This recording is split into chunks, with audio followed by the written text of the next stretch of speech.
Welcome back to the Airborne Podcast. I'm your host, Ajit. As Big Boy Bravs with us, we got Thanos back on the podcast. The Raptors are starting to really piss me off and get on my bad side as they lose their 8th straight game to the LeBron-less Cleveland Cavaliers. To lose to Cleveland after LeBron leaves, like, there's nothing to explain right now. I mean, I have no words. I really... In the last previous podcast, I said that the Raptors shouldn't have an issue getting these next 2 games to get back on track, and they continue to disappoint. Pascal does not see the fourth quarter. He shits the bed, and the Raptors lose to Cleveland 116-105 for the game. The Raptors are now 17-25, and they're still 11th in the East. And Braz, I'm going to start with you. I don't really want to talk as much right now because at this point, I'm just speechless with how bad they're playing. They basically look like they're broken at this point. Like, it seems like COVID broke down another economy, or they broke down the Raptors' economy. Or man, I don't even know what happened. We were doing so well, right? Suddenly 6 players, whatever, 5 players, whatever, get COVID. And then, now we're, shitting the bed, like you said, you know what I mean? Like what, we lost 105-116, and we had, Colin Sexton. Yeah, okay, big ups. He is doing well, but we made him look like an all-star. Colin Sexton is good. Don't get me wrong, he is good. But this guy had 36 points, 3 rebounds, right, 4 assists. For some reason, after our team got hit with COVID, our perimeter defense is horrendous. All these guys are hitting threes on us. It's just stupid. Cleveland hit 17 threes out of 33. I was going to say, before I let you jump in, Anujan, like you were saying earlier, Colin Sexton looked like he had different moments in that game where he looked like a prime D Rose, a prime Rondo, a prime Kyrie Irving. He was shooting threes. He looked amazing out there. He didn't look obviously he's not no slouch. He was a top pick in the 2018 draft, but at the same time, the man was going bananas in the second half. It fueled him right at halftime when Colin Sexton and Norman Powell got into it. Yeah. And also Fred VanVleet was had some few words to exchange with him right before they went into the break. But for the most part, the first half, the Raptors were tied with them. And I honestly thought that they would have that second half push after a confrontation like that with Colin Sexton. But it happened to go the other way. And Cleveland was the one that came out in desperate mode and went off on the Raptors and eventually pulled away in the second half. And it didn't even feel like it was competitive. I mean, they had moments there where they kind of were able to cut down on the deficit, but for the most part, this felt like a lost game in the second half. At this point, I mean, Lowry's career right now is kind of it's declining now. He's not going to put up the points that he usually put up back in the days. Siakam and Freddie are the ones that have to lead the way, and they're not leading the way right now. Conditioning is a reasoning, but I mean, how many games do you have to play to actually get back and get your feedback? VanVleet's stepping up now. He got 23 points, 1 rebound, 7 assists. And Siakam got 9 points. Siakam was known as their number 1 option. That's what they're going towards right now, and he has to step up and play because he's not really stepping up the way he used to, actually. For sure. It's ridiculous at this point. He's missing open layups too. How are you gonna miss open layups? You're professional. You should be able to make those. For sure, 100%. Yeah, I don't know. I don't know how I'm feeling right now, but this team isn't it right now. We need to make some moves. The Raptors, they were able to get back to 500 at 17-17 before we lost those players like Braveen mentioned earlier. And we haven't won a game since. We haven't won a game in March. Last game we won was Minnesota, right? Yeah. I think so. Or it could have been Houston. I can't remember. It was one of the 2 teams. Yeah. We have no bench either. I'm not going to blame Bruce Shea for everything, but we don't have a bench. Without no bench, we can't really win that many games because some nights we're going to have to rely on our bench, right? And there's no bench at all. Let me quickly hop in. I want to add a point. Anujan, I agree with you 100%. Our bench is struggling. It's so emotional. Not emotional. It's I get triggered seeing what's his name? I forget his name. Baines? Andrew Baines? No. Aaron Baines. Guy, when Aaron Baines gets the ball, when he dribbles, like he's not making those plays that we expect him. Like there's all those little stuffs. It's just like adding up. Like there's like pure turnovers. There's like I don't know, man. But yeah, I agree with you. Like our bench needs to step up. Yeah. Like guys want PT, but want PT. You can't just like shit the bed. You'll show up, right? The last game they won was against the Houston Rockets. I swear to God, if they lose to the Houston Rockets and let them snap their 20-game winning streak 20-game losing streak before we snap our 8-game losing streak, I'm going to flip the table 100%. I don't understand some of their defensive lapses right now. I don't know if it is fatigue from the whole COVID situation or if they're just completely discombobulated on the defensive end because they just forgot how to play defense. I honestly think that it could be because, like, if you look at Jason Tatum right now, after he got COVID, like, before he got COVID, he was playing like a superstar, but now he's been struggling. Like, Boston's struggling right now. Even Tatum said he's like his stamina has gone down ever since he got COVID. So maybe that's probably a factor. At this point, I'm not gonna lie to you. I feel like something needs to be done at the deadline. Exactly. Like, that has to happen. If we lose, I better see something on that day. 100%. The next day after the Houston game.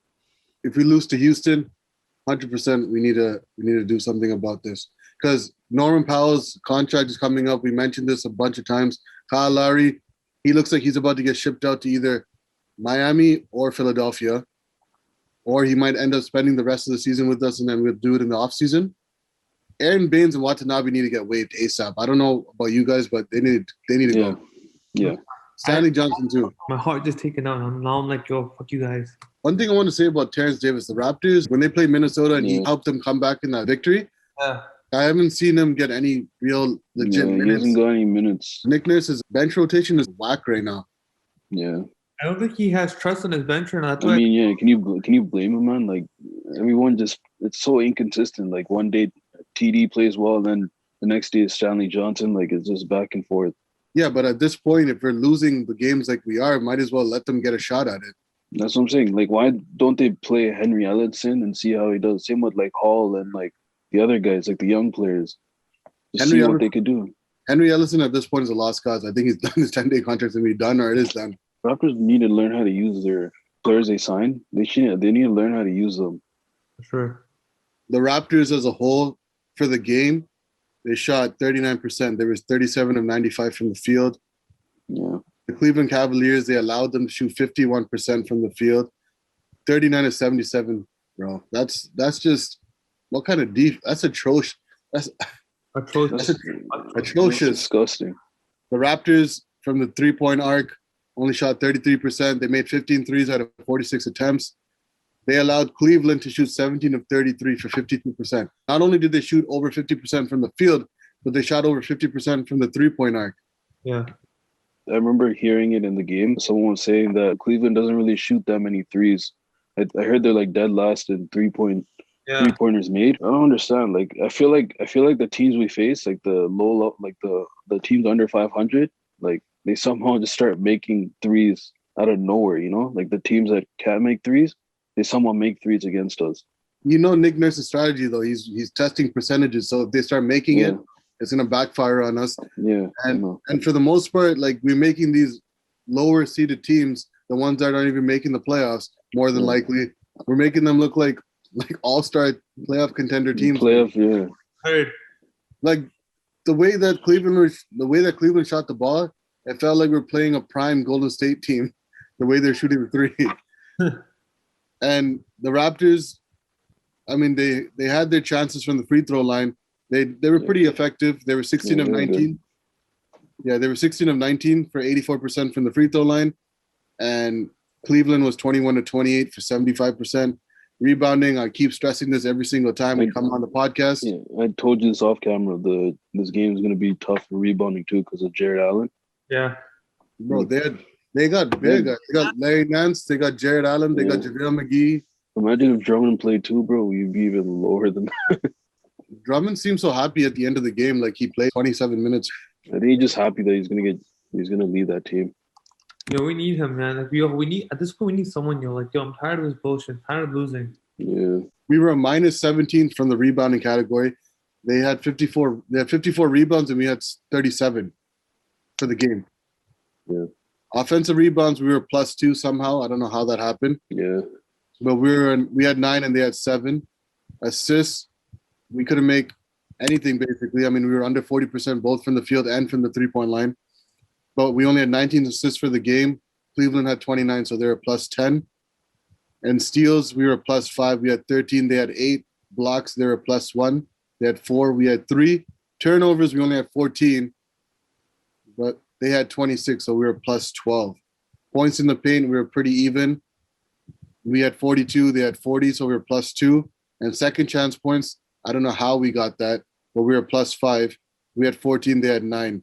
And fast break points as well. We were +17. We had 26. They had 9. And the biggest lead we only had was 7 for the game. And Cleveland's biggest lead was 22. The Raptors, though, in the first quarter, they got up to the 8-2 start. But then at the same time, they gave that up so quickly. And it was pretty much an even-paced game for the first half. And then, I don't know, Cleveland came out possessed. Men possessed boys. Men possessed. And played like they're men amongst boys. And they took it to the Raptors. I don't know. I don't really have much else to say about this game. I'm just hoping for a W at this point or some type of change. They need a new face in that locker room, and it's just not working right now. Pascal, if he needs to go, I'm okay with it. I'm going to give him the benefit of the doubt and give him if he doesn't get traded by the deadline, I'll give him the benefit of the doubt for now because he's coming back from COVID. But, I mean, it's not like he was showing anything before he left either. Like, he had off games. Yeah, that's true.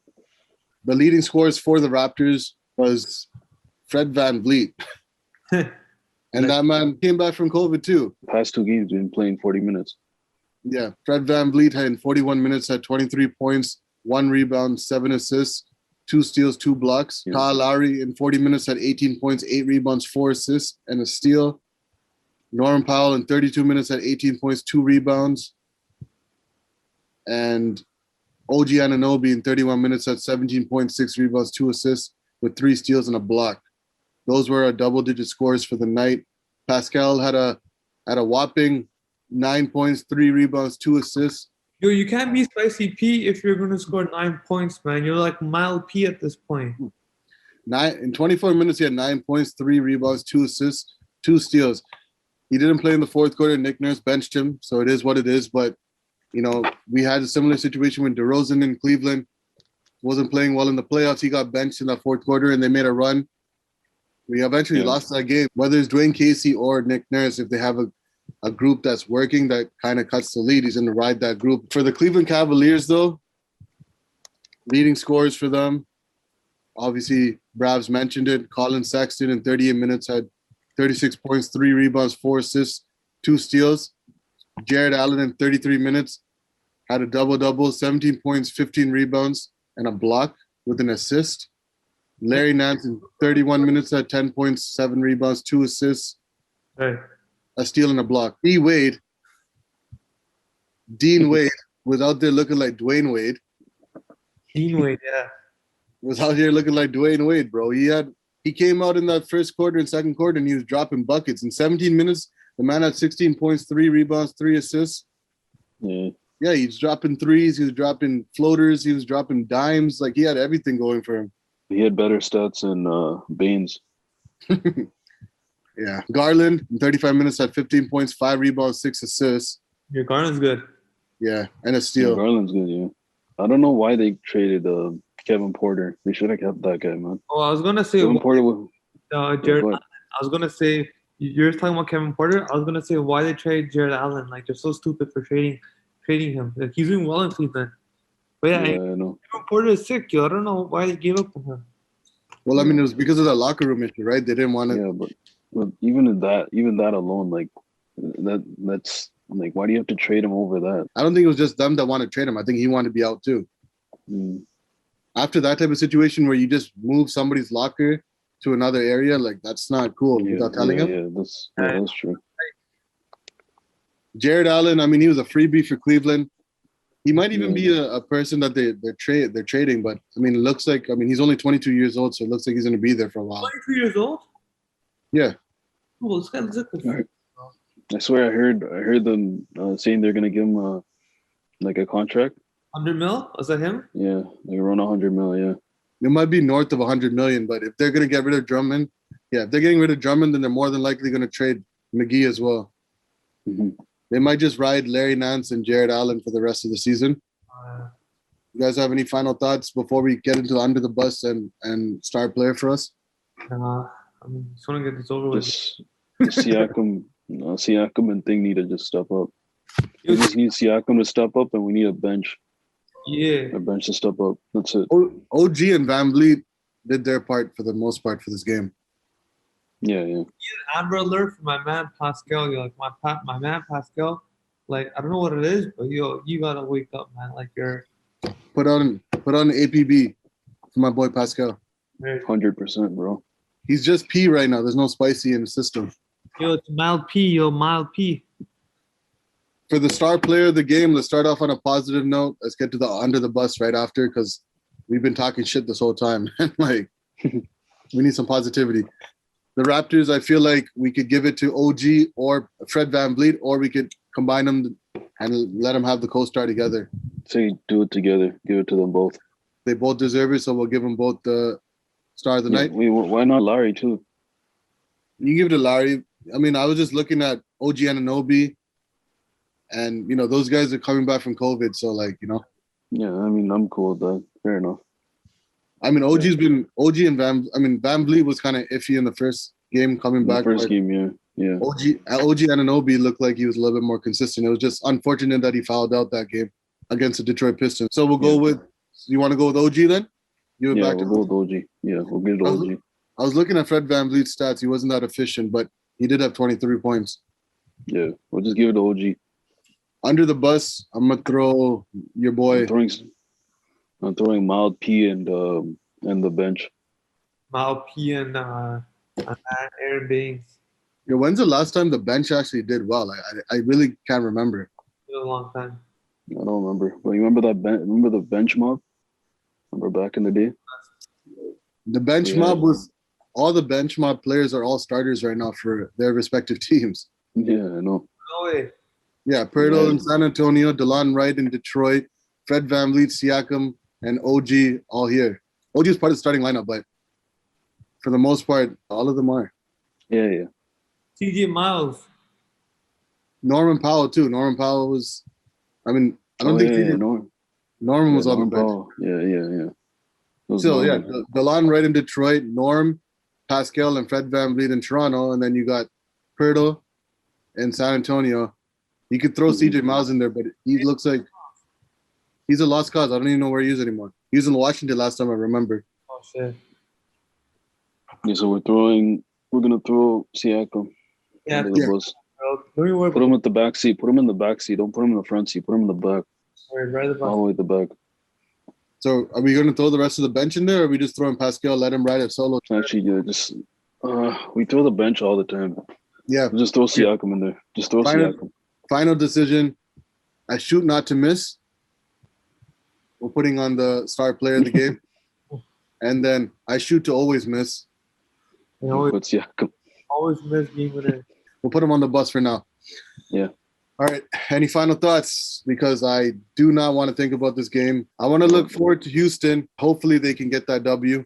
They have to. If we lose that Houston game, blow it up. I don't give a shit about Bro, if we lose, I'm all in for a thing. Tanking. Like, go for Cat at this point. Like, go for someone. Because this year's draft is going to be, like, star-studded. I would be down to go for either one of those guys.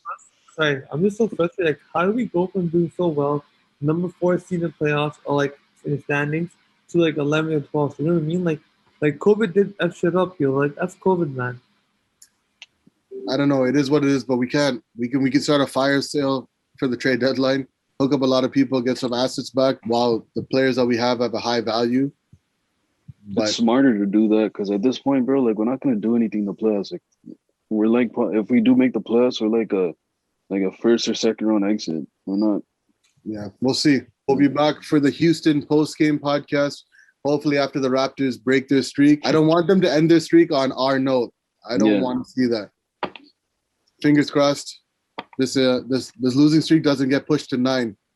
But till then, appreciate everyone for tuning in. and checking out the podcast. If you haven't liked it, like it already. If you haven't subscribed yet, subscribe already. What are you waiting for? You're slacking, bro. And we'll be back sooner rather than later with some positive energy, hopefully.